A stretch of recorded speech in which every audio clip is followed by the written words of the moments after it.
So it strikes me, how much they are angry about education. But unfortunately, where they are currently, they need a lot of help. This is a picture from the documentary called Black Boats. These are not the labor. These are the army of teachers literally carrying the black boat on their back, marching through these mountain terrains and looking for the villages to educate the students. This is in 2000 near the Iran border, Turkish area during the Iran-Iraq war. So there's a very powerful documentary. So this is how people are committed to educating them. Carrying the black book on their back, literally going village to village, looking for students in school, educated. If you look at, there's the formulas written on those black books. But that is in 2000, that is part of the era. We are now 21st century, 2013. Things have changed a lot. So nowadays, where you live doesn't matter what you do. That's why I once worked for a huge IT company. One of my boss said, it doesn't matter where you live, you can still be part of the project, you can still do the work. All you need is a laptop and internet. That's all.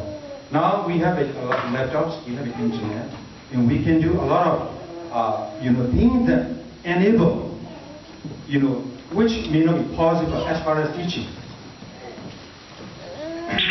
So now this man, Chairman Khan, many of you heard of Khan Academy. How many of you have heard of Khan Academy? Can you please raise your hands? Sure.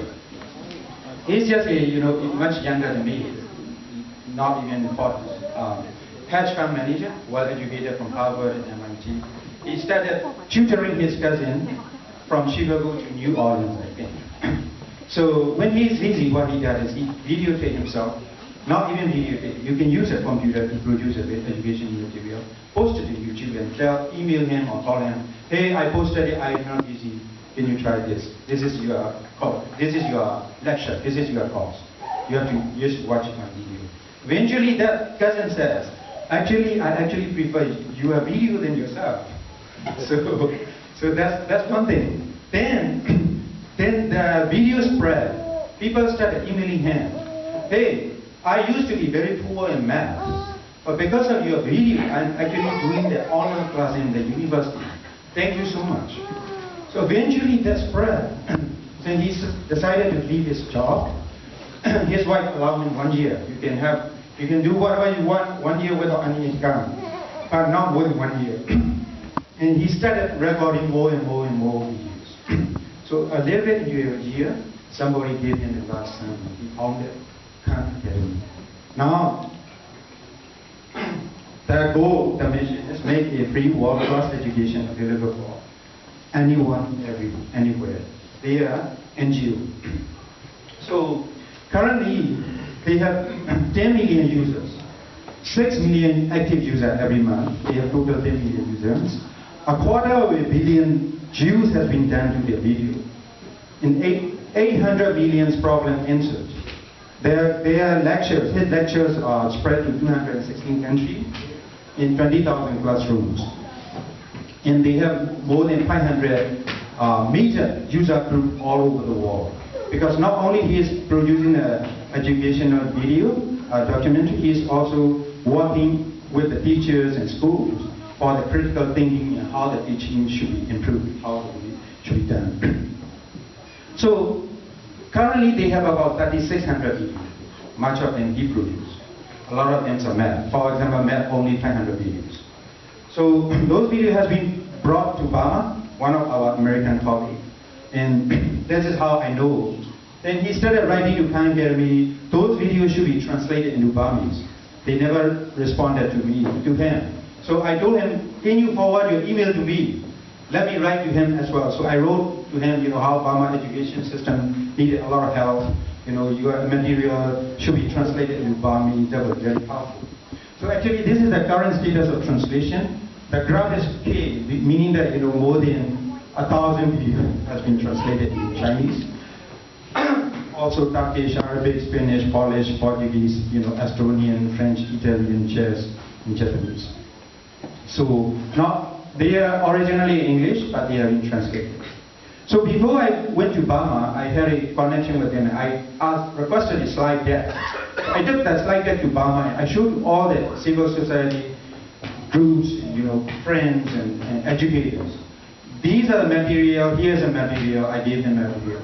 Should they be translated into Burmese? What do you think? I talked to many people, including Mengo, Naibu, and Jen, many people. So they said this is really important. Those should be translated into Burmese.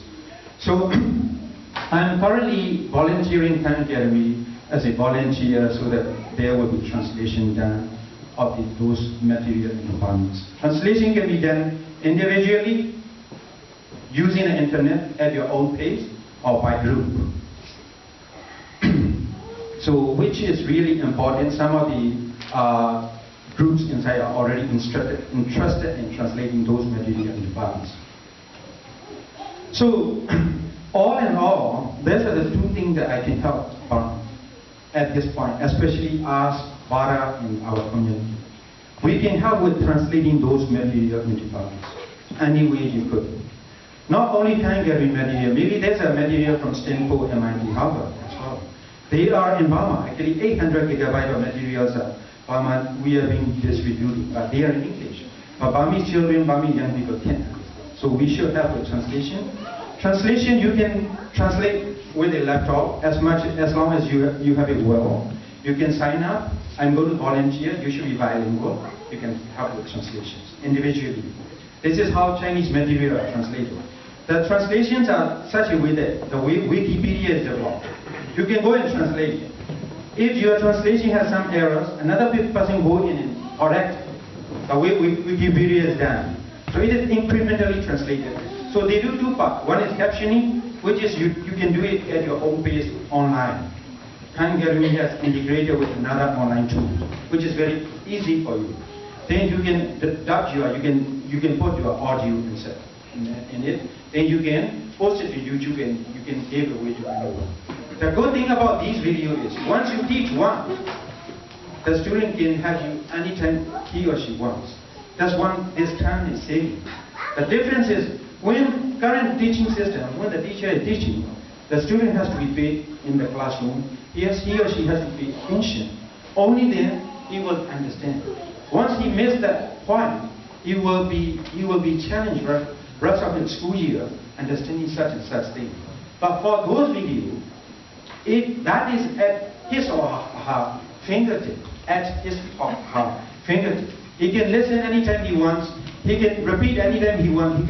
He can skip. He can come back. So that will be really helpful for the Burmese children if we give them these English material as well as translation. So individually, please sign up and do translation. But if you, as a group, if you can undertake, also do a bulk translation. You can translate in a lot of videos, but set up a team and translate. It is not, any groups can translate. It is not kind of conclusive. You can do it. Anybody can do it. Any group can do it. So also you can help find some funding so that we can set up a translators in Burma so that these 3,600 videos could be translated as soon as quickly as possible. Actually, one of my colleagues is actually saying, she's saying, she has an institute in Rangoon, which is way more facilitated, way more staffed, but all other institutes all over Rangoon is comparatively very poor. So she is really saying, maybe we should also videotape our lecture and just spread to other institutes all over other branches. Otherwise, the other children will not be able to learn.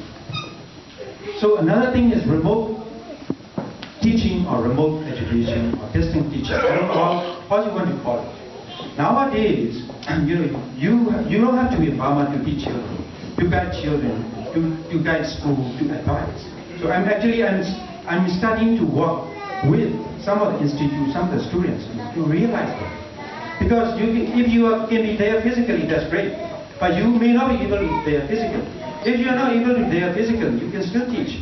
You can still design your courses. then you can still videotape.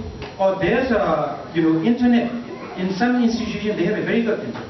Because I'm in IT, I work with a software engineer every night. We work with a client in the daytime. Nighttime, we ship the job and design to the engineer. And the next day, they come up with the work. So why can't we do the same thing with the students over there in our institutes?